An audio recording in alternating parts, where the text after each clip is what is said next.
we're seeing significant load growth. We've gone from almost 0% load growth year over year in many regions to a significant amount due to manufacturing load, electrification, and data center and hyperscaler growth.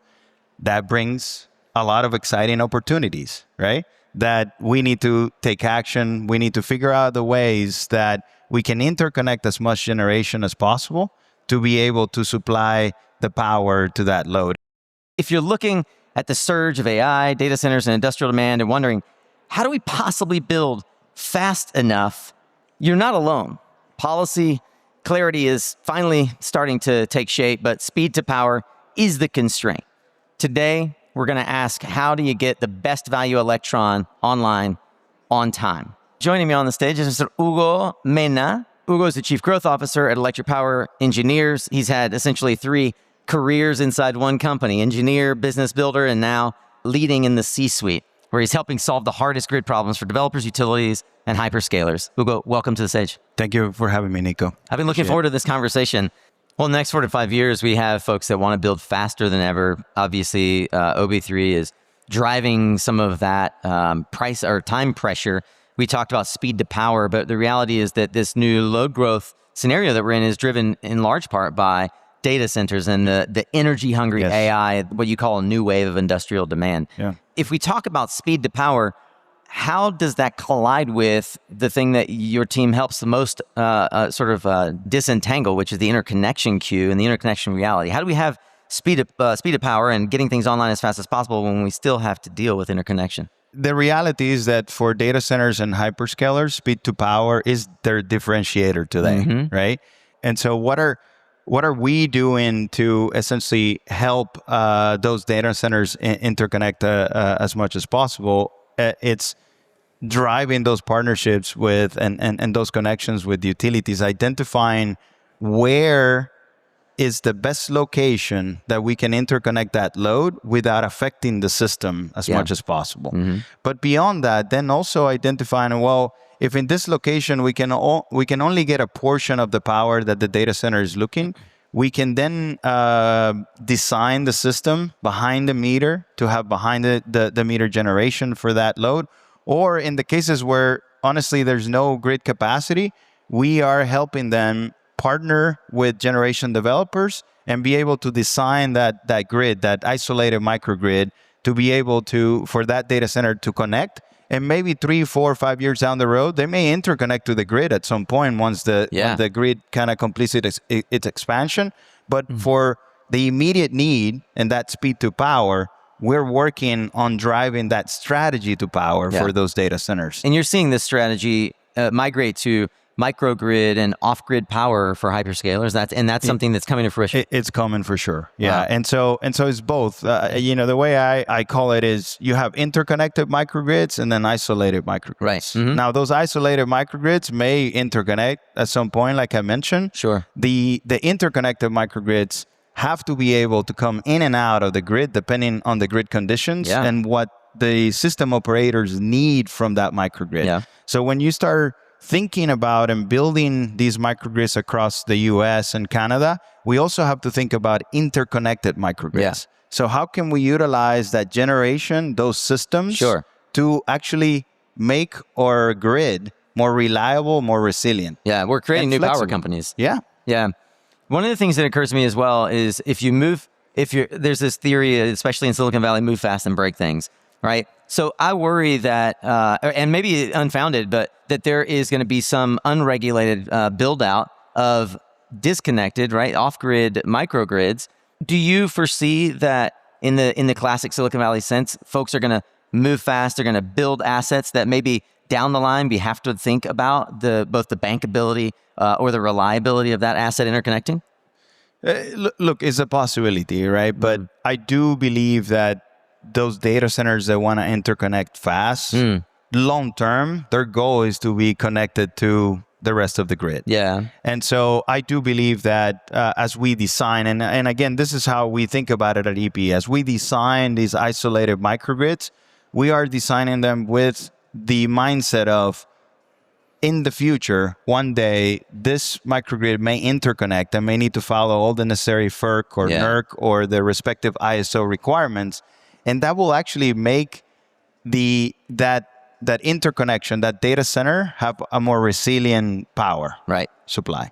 So when I hear you say best available electron, as I've heard you in sort of in other talks talk about this concept of best available electron, I have a sense that it is looking at the balance of the types of generation. But I want you to unpack it for me. What exactly do you mean by in practice, the best available electron? Look, in practice, and as you think about it, the best available electron may not necessarily be the cleanest or the cheapest, right? Nowadays. But as we think about it is, how can we get generation installed as soon as possible, right?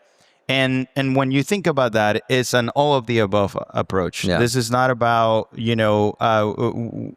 which technology to use. It's about which technology we can get online the fastest, and how are we going to hybridize those systems to be able to make sure that we have as much of 24/7 as possible. And so the reality is that we want to build systems that can bring wind, solar, energy storage, but we will need natural gas.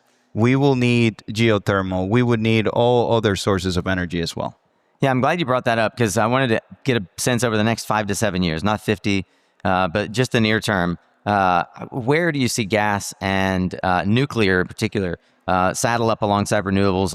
Storage is a natural coupling. You mentioned hybridized systems. I had Martin Herman from Bright on talked about how we're achieving capacity factors in the 70 percentile range for hybrid systems with renewables. But you talk to me about how we bring alongside other types of generation for the hyperscalers and so that this industrial demand doesn't stall? Yeah, absolutely. And nuclear, actually, it's a great technology. I mean, we're seeing a lot of, let's say, research and development and pilot projects that are going to be installed in the next, let's say, 3 to 5 years, right? But there's a lot more work that we need to do when it comes to nuclear to be able to deploy it at massive scale like we need to, right? And therefore, this is where natural gas comes in. This is where, to your point, storage, it's a great way, a great ally for those large loads, such that we can interconnect fast, because you can build a storage plant, a storage facility faster than you can do a natural gas power plant.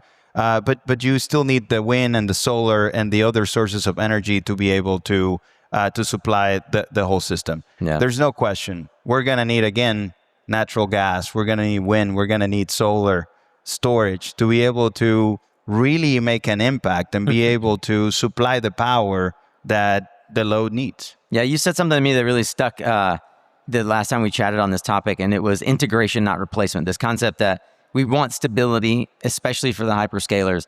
And we, as an industry, have considered that our technology is better, speaking of renewables and clean power, and therefore it's inevitably going to replace. And I think that the mindset shift that I see happening, and probably it sounds like you do as well, is this concept that we're not replacing. These hybrid systems are the new normal, and it's an integration problem that we have. So if you're advising developers, as you do often, you have sort of 3 stakeholders, as I see it: developers, utilities, and financiers.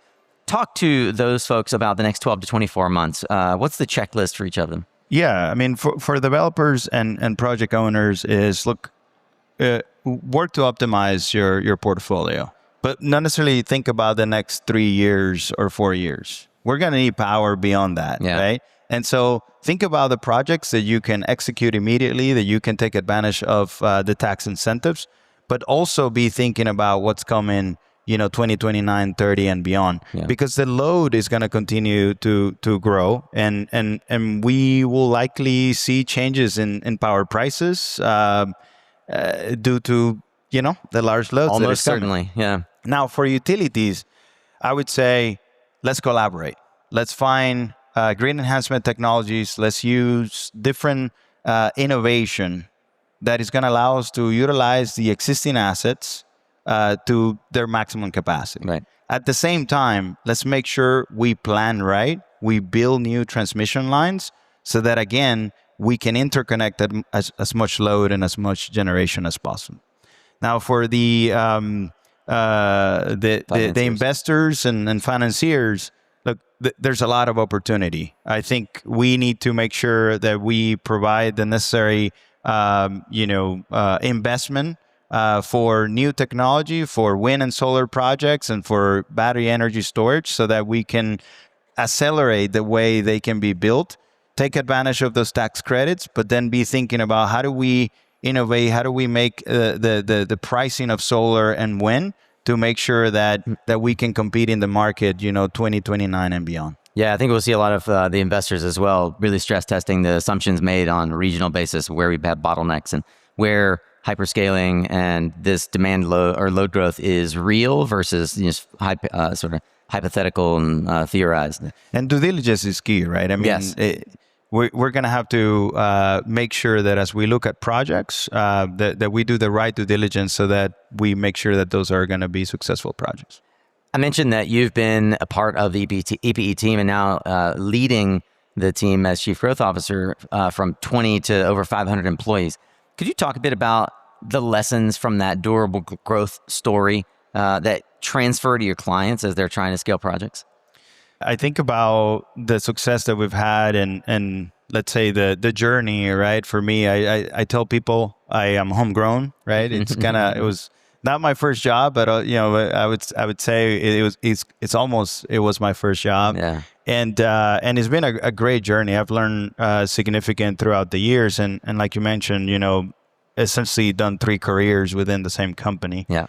As I look back, diversification of our services, diversification of our client types has been key for our success, because there have been some clients and some industries that have gone through ups and downs, but the fact that we've been able to diversify across different sectors has allowed us to kind of ride those and continue forward. And so based on that, my suggestion is think about the different regions that you can play, diversify your portfolio, because in the end, that's going to allow you to find the best projects to develop, to build and operate, and it's going to make you successful. You've been through, in the time at EP, a lot of cycles of policy, market shifts. Now AI and the hyperscaling, I would say, wave is upon us. When you think about the next 5 years, what gives you the most confidence that our grid as it is right now, or what you see happening at the utility level, is going to rise to the challenge? I believe strongly in the industry and the talent that we have in this industry. I've been in the utility business in renewables for over 17 years. And we've had challenging times, and this year has proven that challenges will continue to come.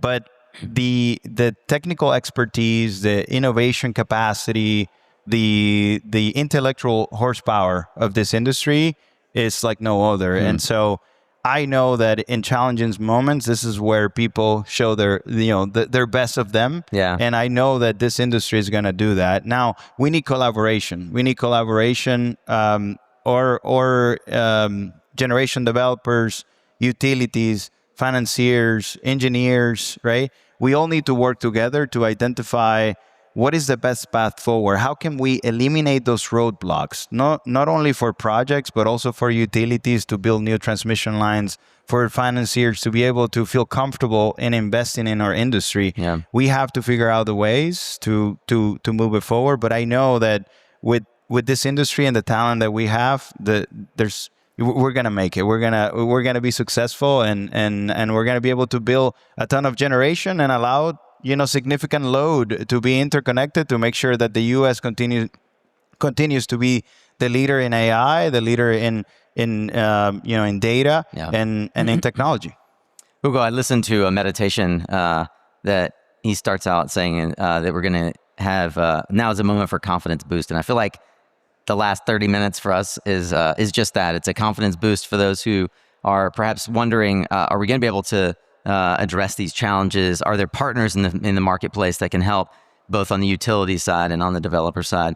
it's clear to me that EPE is one of those partners. If folks are wondering how to connect with you, what's the best way they can connect? Contact me on LinkedIn or send me an email, hmena@epeconsulting.com. Browse our website too, or or forms on our website are great. They come to actually my team, and they kind of spread it out through the organization to make sure that the right SME kind of connects with the different individuals. Hugo, it's great to finally have you in the SunCast canon. Thanks for joining me on the stage. Awesome. Thank you, Nico. Appreciate it. Hugo Mena, Chief Growth Officer of EPE. Thank you.